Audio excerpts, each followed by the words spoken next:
formerly of the Daily Graphic, is a man who won the Ghana Journalist of the Year 3 times, a record yet to be equaled or broken. He was also a one-time press secretary in the President Hila Liman's government. Mr. Ken Bediako is an astute sports writer and a one-time veteran sports editor of the Daily Graphic. He is also in here, and in here is one man who was awarded as an all-time business journalist, a veteran one, of course, Mr. Rayburn Bully. He's a veteran broadcaster and vice president of IFEJ. And with me is a man also honored by Start in Ghana Investments for promoting relations between Ghana and Nigeria through his writings, Alhaji Abdul Rahman Gomda. He is a news editor of the Daily Guide newspaper, veteran by all standards. We are partnered by Ashrifia Work, Health West Ghana, a new dimension in wellness. Enthusiasts can now point and click their way through our Facebook page, like it, post comments, send messages and criticisms. Link up with us on YouTube, Twitter, Skype, and Instagram. Send in your contributions on 02444754422 and an email on the Reporters Roundtable at gbcghana.com or Reporters Roundtable on gmail.com. Right. Thank you all for coming. We decided to celebrate you all for your contribution to the expansion of the media frontiers in Ghana. How does that make you feel? Alaji Elalawa. Yes. How does it make you feel? Very good. Okay. Yeah, I feel highly honored. When I had the call, when you're talking about top journalists, I don't think I'm. Really? Okay, by our standards, you are part of. Yeah. Glad to hear that. Well, I feel privileged that somebody somewhere has recognized something. But I even asked Razak Elalawa, somebody who has inspired me a lot, so I really qualify to be said yes.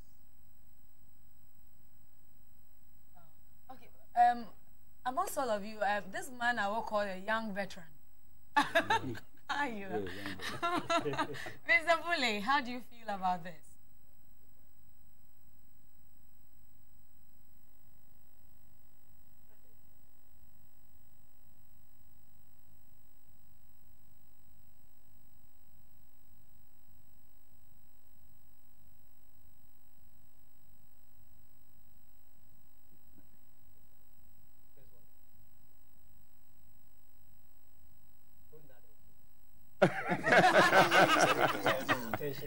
Really? Okay, by our standards, you are part of. Yeah. To hear that. Put up a stadium, tartan park, or what they call it, the artificial pitch for Accra Academy, my alma mater. But how did it all start for you? How did you get into journalism? Because we've heard stories of people who say, okay, it was a mistake, but I ended up there and it paid off. Is that same for you? I'll say yes and no. I love to debate issues when I was much younger. But I didn't choose it as a profession until I realized that reading the newspaper while I was working at the Tema Harbour as a foreign and clearing agent, I kept reading the newspapers and I realized that, look, when I read the papers, I argue over the stories. And so I think that I need to go into the area. So I stopped and went to the School of Journalism, and then I picked it up. That's how I got into journalism, by mistake. But it was a feeling that I had, and as many times as I tried to get out of journalism, I feel privileged. I don't know what pulls me back into it. So for a while, for about 10 years, I wasn't in full-time journalism when I was outside of the country.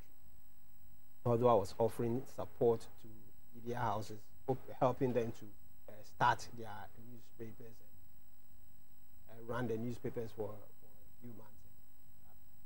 But I thought that it wasn't my area. But going through all the ups and downs in life, I always kept falling back. Once upon a time, there lived a man called Mamman Kilver, the late Mamman Kilver. He used to work with GBC. As a kid, I used to have chats with him, and he found out that there was this quality in me which could make me a very good journalist. So he encouraged me to go to the Institute of Journalism. I went there and even met this gentleman to my left. And then I think I had a passion for it. I read everything. And then the path was made for me. I then started, and here I am. Worked in Nigeria for 10 years, came back here and continued, and still there. I think that is how I came by it. Right from school, College, I wanted to be a sports journalist. I played hockey, hockey and table tennis. And I had wanted to go to Institute of Journalism. I couldn't, so I had the work job at the electricity station as a clerk. And one day, for just about 6 months, I had a call from a friend, graphic, called CB Akufu. Looks as if there's a vacancy for a sports journalist, so I should come over. So I came, I met a sports editor, Mr. J.K. Aduchu. He said, "Can you write?" Yes. Okay, did you watch the National Sports Festival? In fact, we had the National Founders Day Games, of Kwame Nkrumah, in September every year to mark Sajifo's there. So it was Founders Day Games. I go there. The stadium was my second home. I went there. So did you watch the games? Okay, write a review. I was given a pen and paper. I wrote a review and went back to the office. The following day, it was in the graphic. I was so happy. They came and said, "Yo, you got a job." So I went to graphic without writing any application. Wow. Yes. He said, as the question said, you have the potential. But later on, I think there was a snack. You know, that was a time when they had established Ghanaian Times, and Kofi Badu was the kingpin there. And then we had Sambo Ahin too. Sambo Ahin had left to join the Sports Council. So there was the vacancy. And so I think they decided that they wanted to get some young to trade. So I was just lucky. And I just fit into the bill then. I was liked by everybody. Lucky you. The rest is now history. The rest is now history. Thank you. In fact, how I got into journalism is a story I've told several times on a similar platform. You know, I think from the word go, I was very much interested in reading and writing. And sometimes I look at myself and I say, how did it happen? Because there was nobody who was inspiring me. There was nobody in the family who would tell me, do this or do that. But I was just interested in reading and writing when I went to school. My father was interested in educating me to the highest level.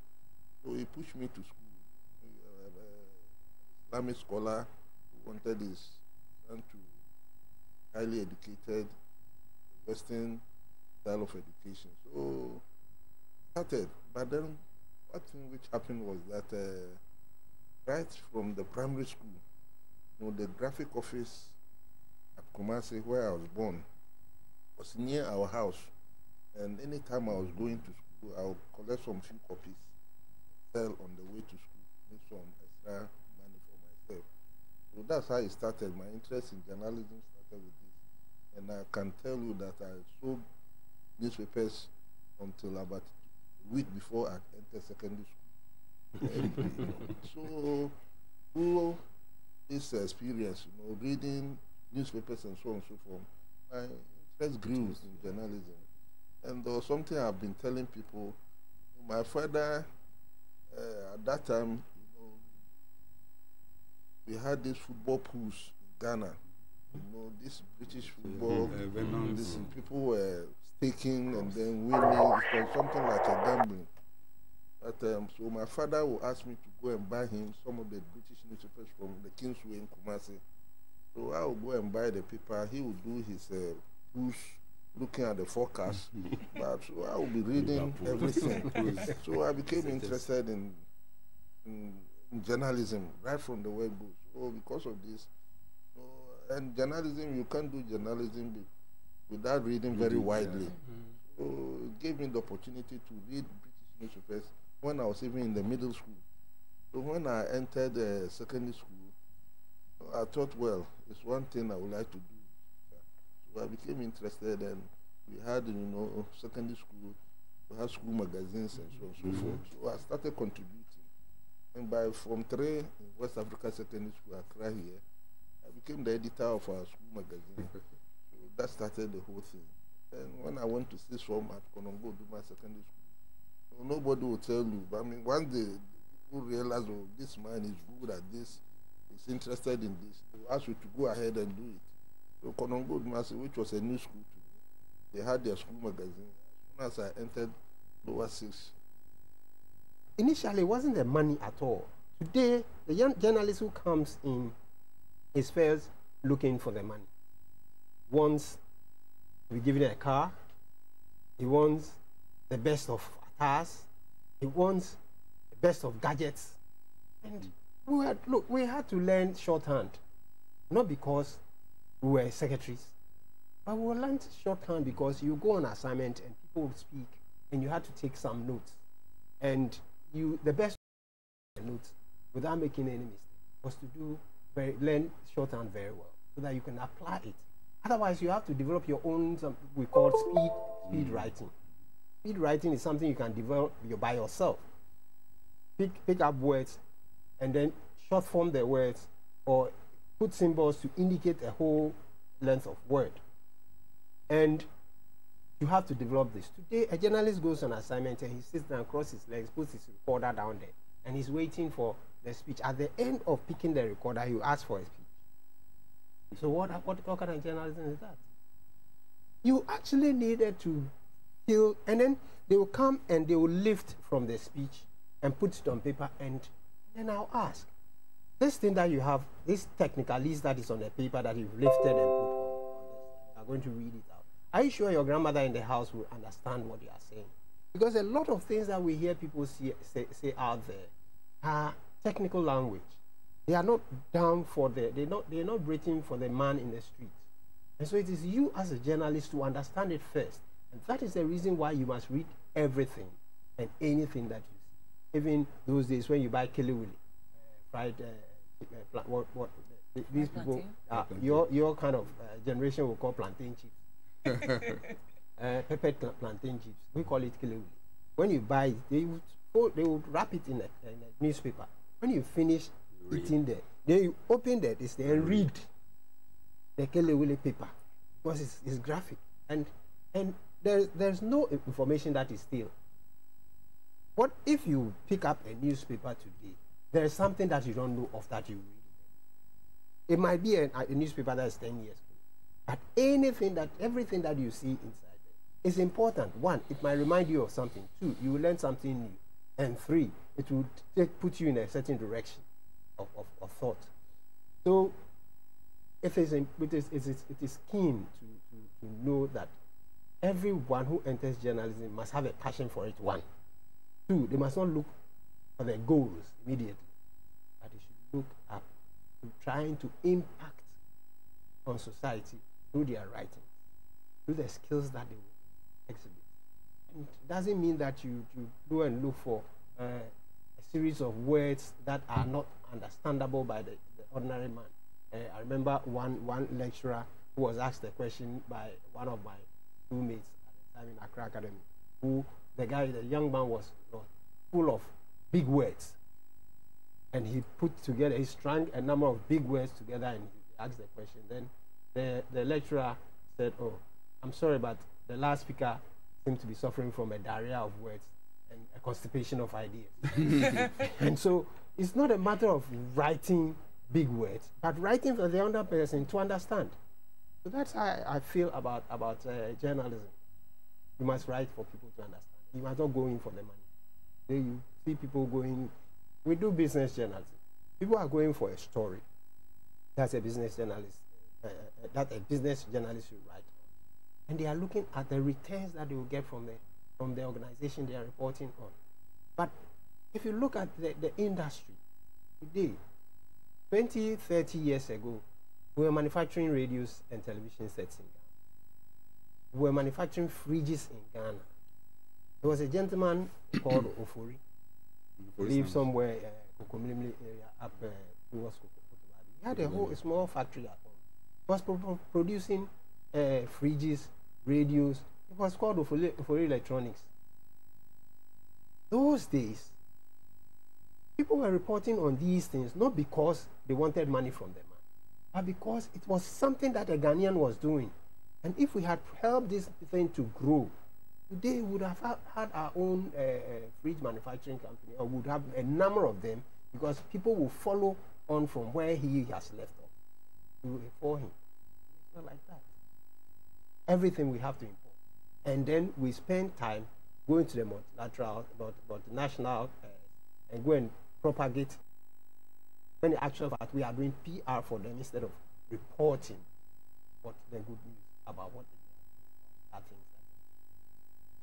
Alhaji Lalawa, let me come to you. Okay. Then I will come to Mr. Ken Bediako and Alhaji Gomda shortly. I am told that back then, journalism was not something that in Ghana it did not hold much attraction for graduates, but it was for let's say secondary school leavers who had either learned on the job or who had taken some courses overseas, and they were into it. Why was it so? In the first place, is it even true that that was somehow it was true? No, especially those of us who went to university before entering journalism. When we went, we met people who had no university education. Ken Bediako is a very good friend of mine, a very good writer.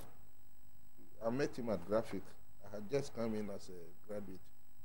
But then they were experienced. They also had passion for writing. They were very good writers. We had to learn a lot from them. They had been there for a while and they were very good. But then, it appeared as if in those days, there were some who never encouraged the graduate to come and join. It was believed that, those who were not graduates were thinking that the graduates would come and take over from them and so on. So there was that fear among the secondary school leavers, but they also had their training. They were very good on the job. They were very, very good. Because most of the editors I met were not graduates. We were learning from them. So it was true that, graduates were feared somehow. But then, if you were interested, you have to take a risk. If you were interested in becoming a journalist, you have to go in and then learn from these veterans who were there before you. So I met so many of them and became the best of friends. We learned from them. And there was no difference. There wasn't much difference. Initially, there was this fear. And when we went in, we interacted with each other. And they also got to know that they were not to be feared. We're all human beings. Would you say that it was something that posed a threat, or it is because maybe for graduates, journalism didn't pay, so they didn't want to get in there? I think so. But in the case of any individual, maybe it's just sort of complex. Because I'm not a graduate, but I work so well, then our boss, Dumoga, he called me and said, look, I'm going to give you a graduate salary. At first, he asked me how much I earn. I didn't know. So, look, he's a broke man. But I would say that sports journalism, like I said, I think is the best of all the departments, to my mind. Because unlike the other fields, where maybe you are asked to go and cover a rally, you are not interested. But I would be interested to watch a match involving Protocol and Hearts. And because of sports, we had an advantage. I traveled wide. Okay. So sports journalism is, I would say, is the best part of the field because it's taking me around. I've gone to 4 Olympic Games. refers to what GK Poison, travel GK Poison, wanted well titled. So we had advantage more or less. So those on the news desk, they envied them. We envied them. They envied the sports people. But Alhaji Wamda, what would you say are some of the challenges that, as journalists who practiced back then, what were some of the challenges you faced? And looking at now, would you say the challenges are the same? Or we have a conducive environment for journalism? Technology has come to up our game and all of that. Well, back then, technology wasn't as advanced as it is today, and the compatibility of the existing technology at that time was not for journalism. But with time, things have changed, and Pitman shorthand is no longer even in use. I wonder how many of the students even know what Pitman shorthand is today, and some of our practicing journalists. Today, they have recorders and so on and so forth. Then you didn't have these things, and if you couldn't even do the Pitman shorthanding, you had to develop, like Raybon said, your own form of shorthand. It could be Faulkner or Greg, you know, and we didn't like, some of us didn't like the shorthand very much. Faulkner and what's it's Greg? Another, there are various forms of shorthand. You have Pitmans, you have Faulkner, developed by Faulkner, Brown Faulkner, an American. Then you have Greg. But we were using, that was the standard one for secretaries and reporters, Pitmans. I mean, it was compulsory at the Institute of Journalism and typing. You know, but now you have the computer. It's made it easy. You do your editing, and you do your page planning on it. But we still use the layout sheets. You design your page, and it goes to the graphic designers, do ABC. Some of us had to rely on the linotype, the hot metal. You know, when I was in Nigeria, I recall how you would come and type your story. If you couldn't type, the typist there will type it for you. The news editor will go through it. It will then go to the linotype man, hot metal. You type, the characters will be picked up and then sent to the proofreaders who will use the editing symbols then, and so on and so forth. Today, I wonder if the editing symbols are still there. Transpose, join words, delete, and the like. So things have developed. The computer aid, the IT has simplified so many things for people today. And at the same time, it has, the drawback is that it has made them lazy. They don't read, they just go to Google, go and Google, lift and put there. They don't even bother, you know, using their own words to bring out the sense. And it makes it boring. That is why when they write these days, it is unlike when people like Razak and El Alawa write, or Raybon or Ken Bediako. Or yourself. Some of us, or yourself. Some of us are now appreciating what we went through at school. These are impacting on what we do today. I studied Latin, the declensions, and so when I see a word, sometimes I'm able to tell you, no, this is this word, even before going to the dictionary. And I have come to appreciate how you know, words have come from different languages into the English language. How Mecca is now part of the English language, because Mecca is reference to the largest congregation of human beings for a religious purpose in Saudi Arabia. So like Kwame Nkrumah, the time was referred to as when they said Ghana became a Mecca for liberation fighters, because Kwame Nkrumah attracted them to this part of the world. And this place became their home. They studied here, and then they went back to prosecute the liberation wars. So you see, we have to learn a lot, learn everything, a bit of everything, not for money, but for the passion of the profession. Raybon, would you say journalism has treated you well, the profession has treated you well? Well, in what sense? I don't know what well means. Well, is good or bad? Has it paid off? Well, it's quite relative. Yeah. I think that I have paid my due. I think that I am quite satisfied with wherever I got to. I would not want to regret on anything, because one thing about life, is that as part of growing up, you must learn that there will be an end to your working life. So from day one, you start planning your life towards the end. But if you fail to plan your life towards the end and you are in a hurry to reach the end before that time, at a certain point, you start regretting that you haven't gotten to that point on time. So I started planning my retirement because in Ghana, it is 60 years. So I knew that by 60 years, I should have retired. So what do I have to achieve within this? I plan towards it. And that's the reason why I don't even regret my retirement. But have you been celebrated enough? You think the Ghanaian media has celebrated you enough? Well, I don't know, but it's not anything that I have put my thoughts on or decided to focus to see, because I'm still moving on in journalism. I'm doing a lot of training programs. I'm organizing a lot of young journalists to appreciate journalism in one way or the other. That we are not in the general field now. Can be there to specialize in a certain area. And because he specialized in a certain area, he became a doyen of that area. He, as he says, that it's a reciprocity of a whole lot of knowledge on sports. And he can, when he starts talking about maybe the BK Poison fight that he won, it will be like a picture in his mind's eye, and he will tell you the story as it happened. And that is how it is.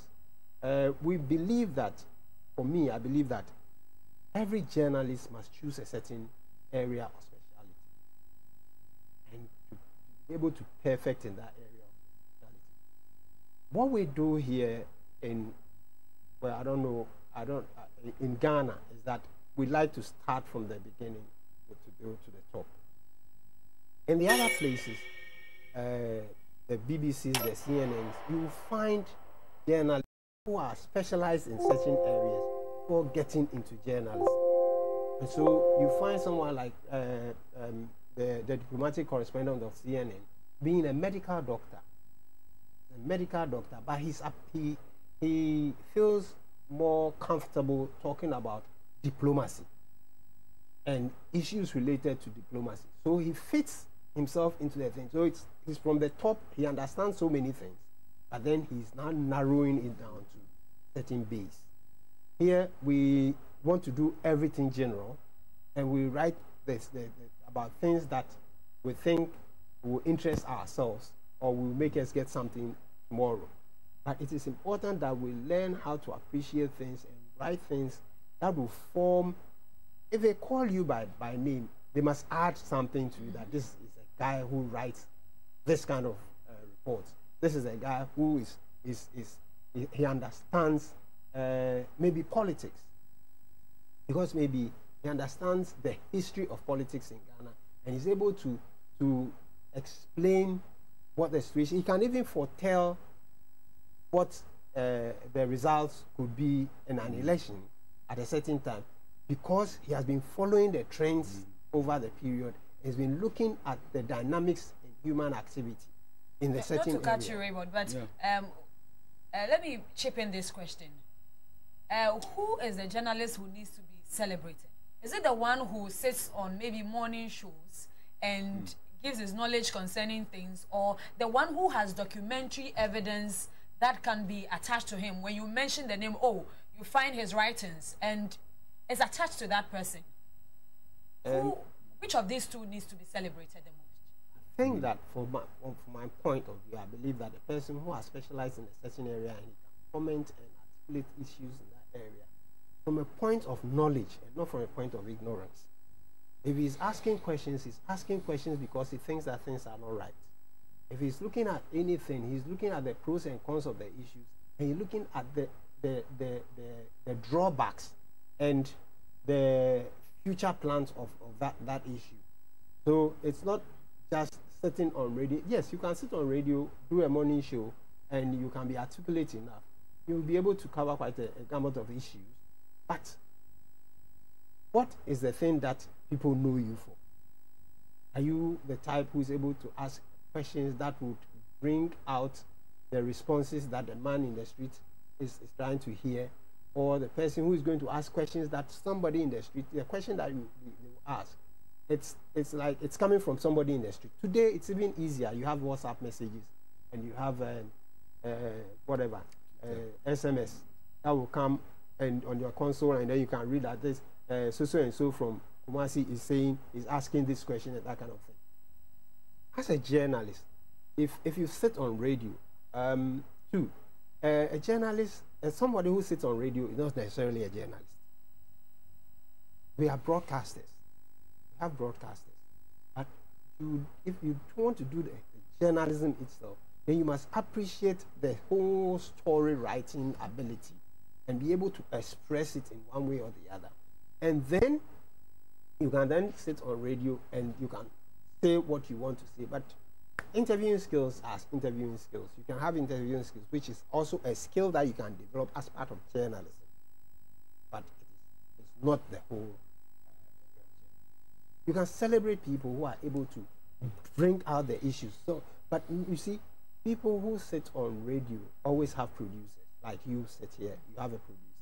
You think through the kind of issues that you want to bring on board. Think through the kind of people that you want to bring on board. You think through the nature of questions that you are going to ask and what you expect to hear. And so when you are asking a question and the response is not going in that direction, sometimes you feel a little peeved and you want to bring the person back on course. So celebrate somebody who is on radio. Yes, you can celebrate someone who is on radio because of the quality of the program that he runs. And when celebrating him, remember that there are backroom people. Those backroom people also contribute towards kind of work. Because the person who's sitting on radio, you don't see them. But you don't know who is sitting around him and who's telling him, ask this question, or who's putting a paper in front of him and making him realize that he has missed a point or one point or two, and those points that he needs to ask. So it's both ways. Right. Mr. Bediako, how good or bad has the journalism practice treated you? Treated me very well. Treated me very well. How well? Said, how well? I said, well, because I will say that I've improved my capacity of keeping records. So that is something I inherited from graphic. And on this note, I would like to pay tribute to Mr. John Dumoga.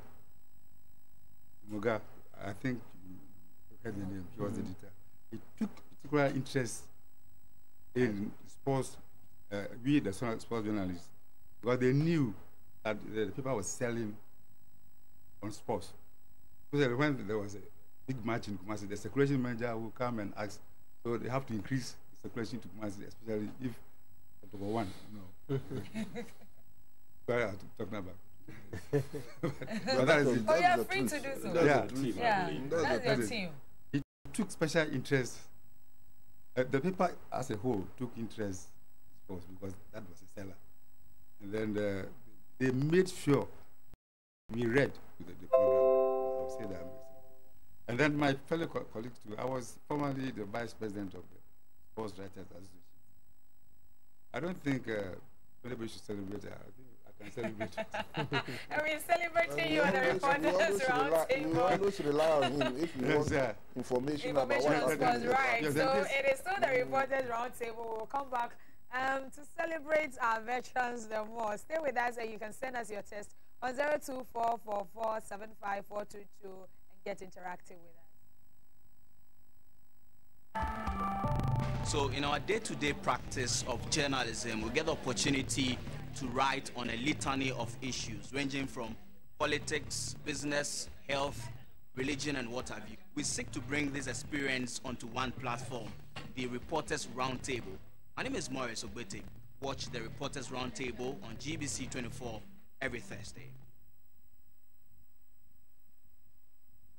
Okay, it is good to celebrate the success of others because it motivates you yourself so that you can also push forward. There is no need that you are envious of anybody's success. What I say always is that these fingers are not the same.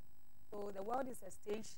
There will be a time for somebody, and your time will also come. But when it is the time of others, ensure that you celebrate them. And on the Reporters Roundtable today, I have been joined by veterans who are sharing with us their experiences, how they came about entering into the journalism practice, and all that we can learn from them. So, Alhaji El Alawa, I read that you taught dignitaries like former President John Dramani Mahama,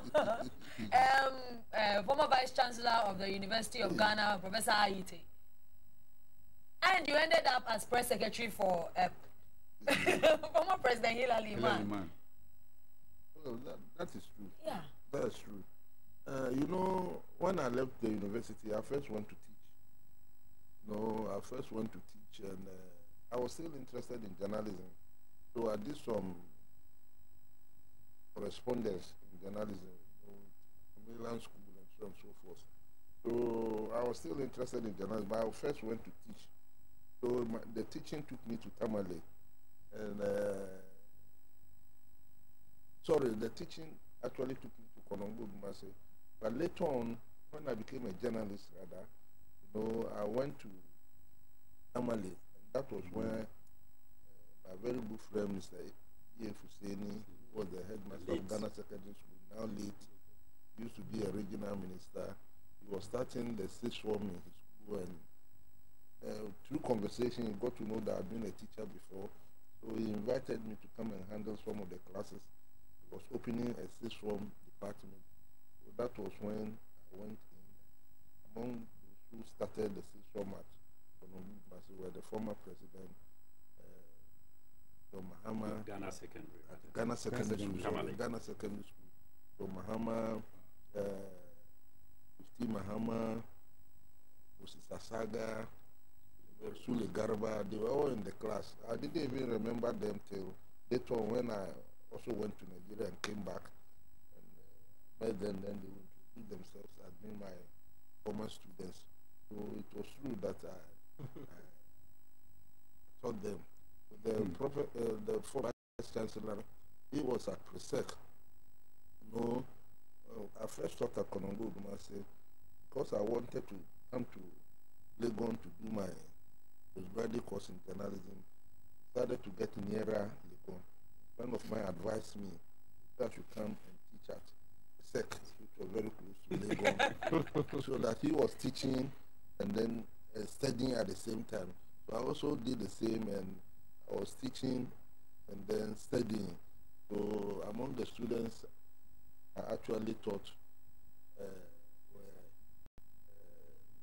Professor Ayite and others.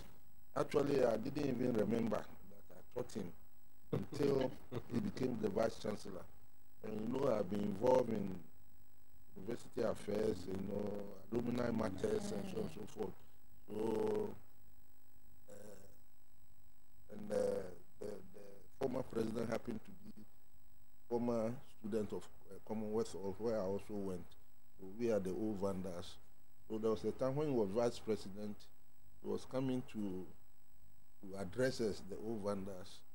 So, but I had realized that Professor Ayite mentioned that he attended, he did his sixth form at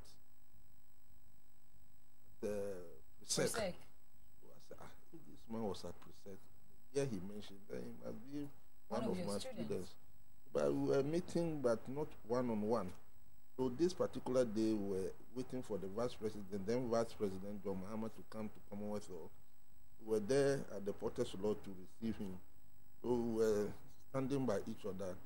And so, Alhaji, do you know that you taught me at Presec? I said, yes, I was also thinking about it.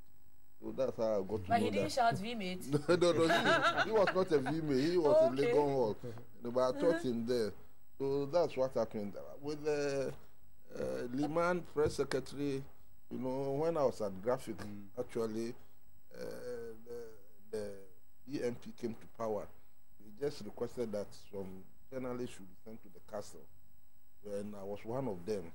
Actually, when they said we should come, I think Betohini was then the editor, and she didn't want to go. She said if they are looking for any press secretary, they should go outside. You can't come for anybody who has been trained by Graphic. So she wouldn't allow us to go. So they had to see the managing director, Mr. Edu. So it was him who released me, go to castle. That's how I ended up being at the castle, and one of the press secretaries at the castle during the Third Republic. Was it the Third Republic? So I also served under Hillary Liman for some 27 months. All right, so, but I'll come back to you to find out. You are a 3-time Ghana Journalist of the Year. Yeah. And that record is yet to be broken or even equaled, right? Yeah. So I'll come back to you so that we draw lessons from that. And what was the trick for you so that other journalists can learn from it and work harder? But Alhaji Gomda, yes.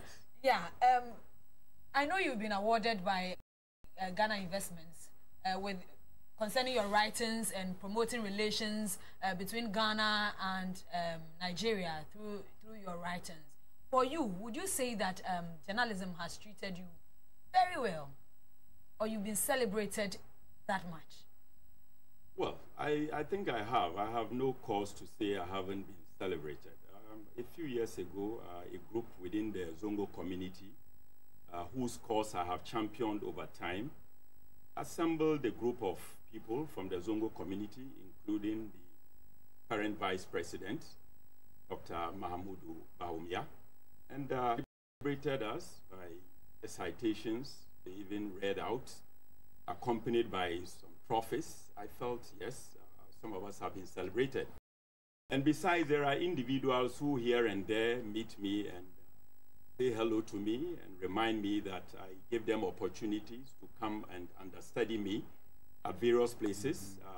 While I was at the Accra Daily Mail with Farunata, his paper, and even my current place of work, Daily Guide, opened opportunities for particularly people from the Zongo community studying journalism to come and understudy us.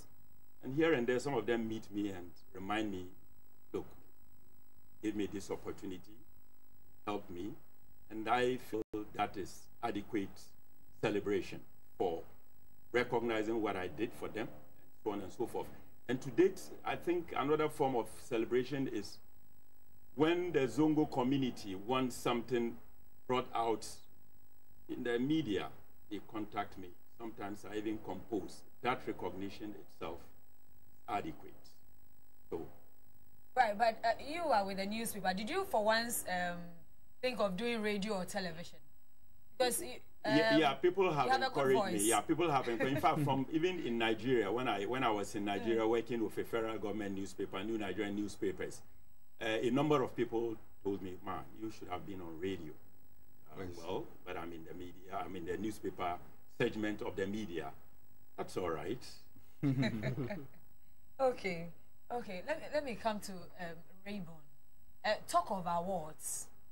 Aside the controversies and all of those, there are media critics who say that it is not helping improve the standards of the media and all of that. Even though people are awarded, yet the media landscape, the quality is not there as before. Do you share same? I do. For one reason or the other, I do. Firstly, we have too many outlets. And because we have too many of them, and most of the writers are not interested in quality, but they are not interested in content. And so they put anyone who can shout or speak a certain language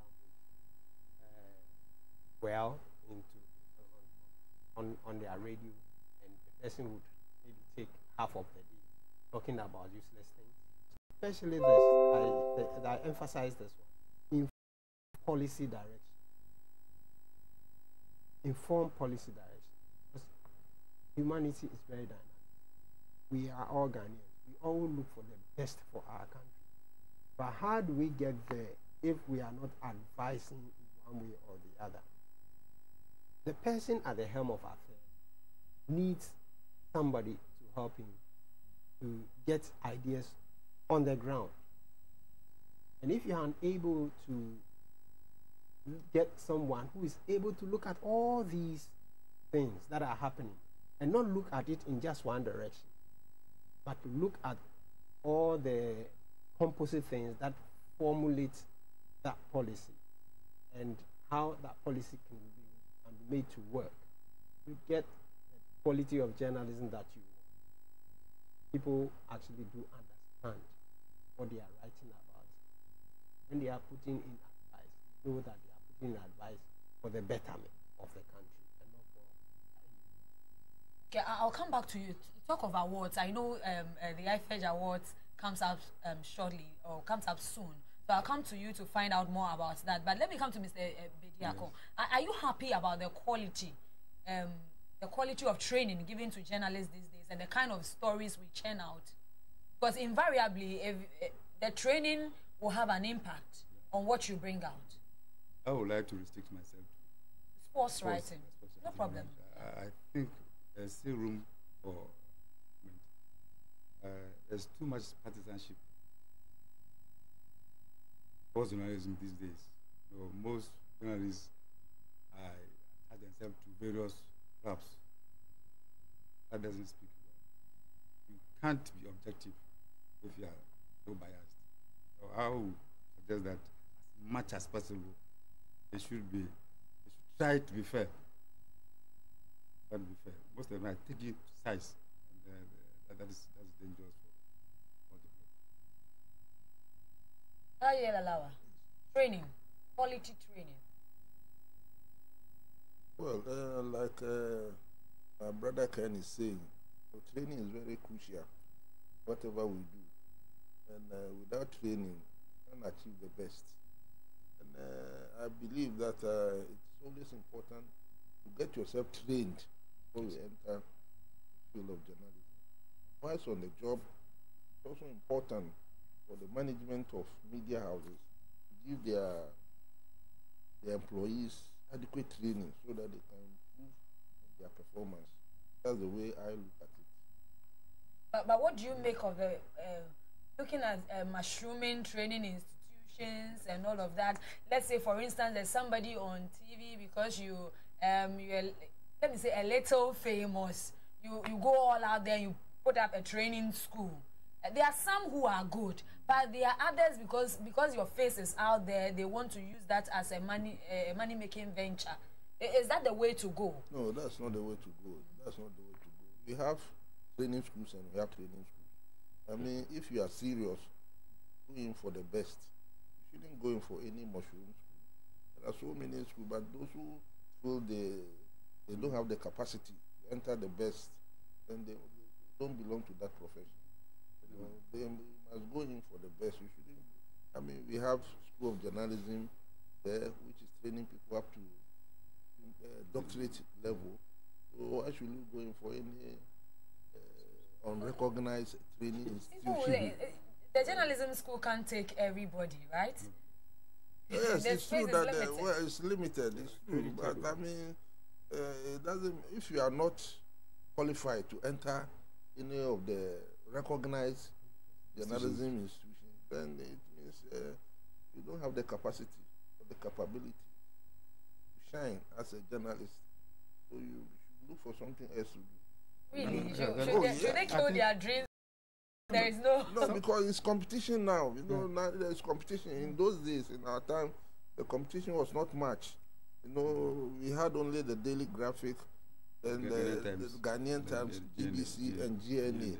You know, and people thought journalism for those who didn't have. That was what people were thinking. But I doubt whether people want to be trained. No. Oh, there are people who are willing to be trained. But now there are so many. They are already there. So many newspapers, so many radio stations, and people want to get in. You know, but it's not. You know, you don't have to go for training anyway. You have to go for the best of the training, not just to go in for any mushroom training. That is, you want to be trained. That one cannot help anybody.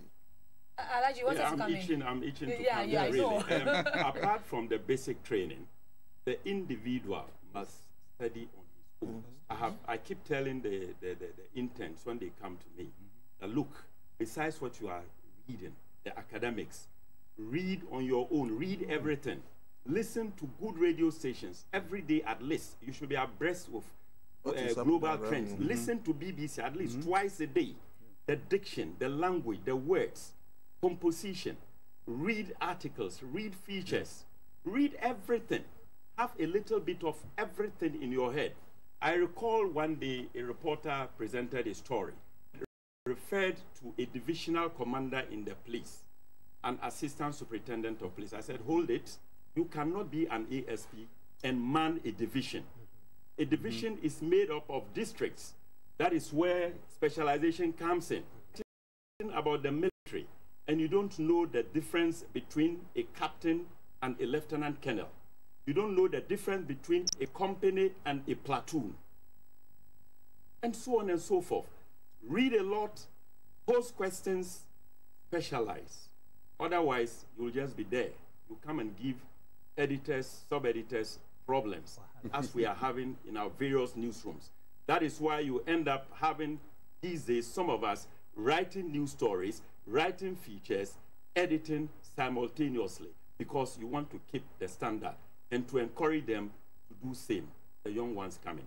So, besides the formal training, read, read, read. Read everything. Read Arabic, read the Quran, read the Bible. You can't bully me with the Holy Bible. I know the books. I know Samuels, I know Chronicles, I know, but I'm a Muslim. I can even sing hymns. Right. Yeah, I can sing hymns. That shows you should be broad-minded. Right. If you want to go into journalism, be broad-minded. Know a little bit of everything. So you will not be bullied. You go there, you go and drop the recorder, pick it, wait for statements before you can compose your story. No, that is no journalism. Read, but read. Before we go on a break, oh, you all started with print media, right? Yes. So any of you can take this question. Once you're a journalist, where should you start from? Is it the print, or you should jump straight to radio or television? Because the more reason why I'm asking this is sometimes there are people you get on a panel and you ask people the difference between a lead and they are from journalism school. They don't even know intro and lead are the same thing. You ask them what is a byline, they can't even. You ask them to produce some writings or stories that they have published or something. You don't have anything to show. So what should be the start point for us as journalists?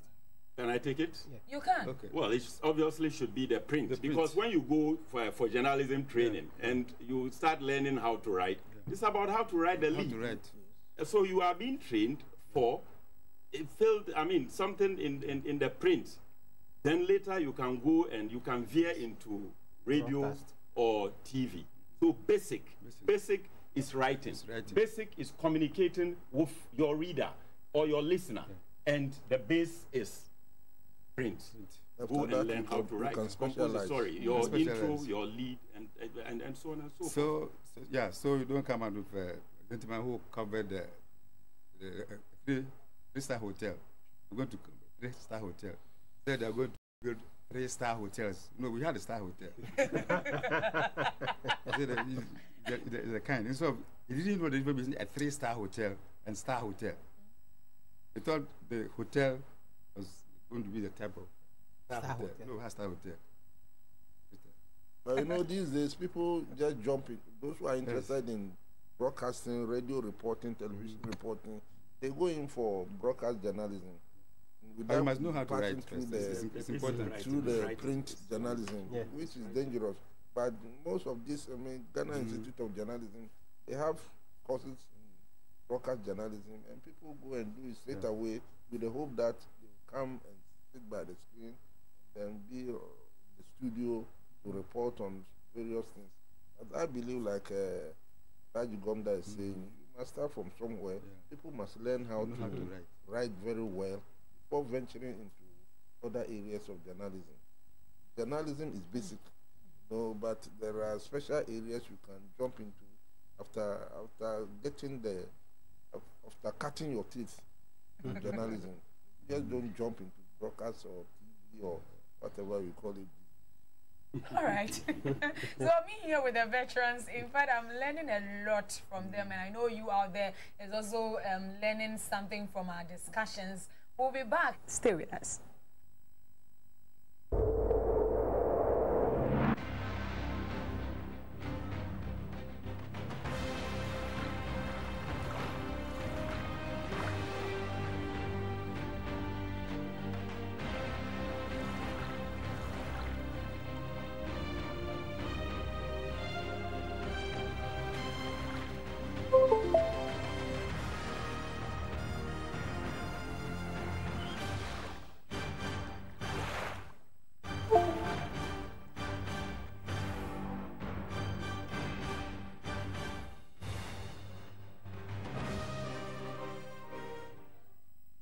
is Rebecca Ewa.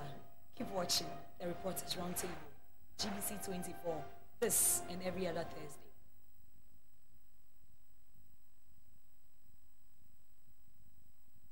All right, we are partnered by Ashifia, where find them near Adentango Filling Station, Health West Ghana, a new dimension in wellness. But Rayburn, IFetch. Let's talk about the awards. Who are up for awards this time around?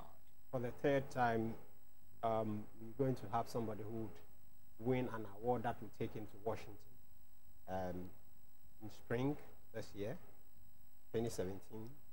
To join other world leaders when they talk about finances of the globe. It's an experience that you don't want to miss because you learn so much. You've been a recipient of that award before, so you know how it feels like.